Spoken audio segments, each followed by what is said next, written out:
Again, what about that? You back away, you can, and he's hit this straight and long.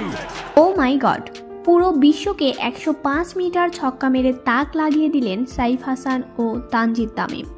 Tanzid Tamim ও সাইফ হাসানের ছক্কা দেখে লাফিয়ে উঠে একই কাণ্ড করলেন ধারাভাষ্যকার। বিস্তারিত দেখুন পুরো ভিডিওতে। দর্শক, দুই ওপেনারের ব্যাটে উড়ন্ত শুরু পেয়েছিল বাংলাদেশ। বিশেষ করে তানজিদ তামিম দারুণ ব্যাটিং করেছেন। এই ওপেনারের গড়ে দেয়া শক্ত ভিতে দাঁড়িয়েও সুবিধা করতে পারেননি মিডল অর্ডার ব্যাটাররা।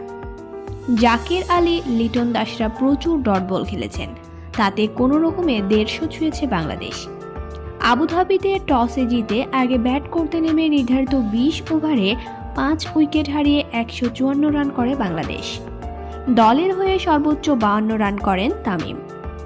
এই ম্যাচেই দুইটি বিশাল বিশাল ছক্কা মারেন তানজিদ তামিম ও সাইফ হাসান, যেটি ছিল সত্যি দুর্দান্ত, যা দেখে মুগ্ধ হয়েছেন ধারাভাষ্যকার এবং তারা লাফিয়ে উঠে বলেন, জীবনের প্রথম এত সুন্দর ছয় দেখেছি, সত্যি দুর্দান্ত।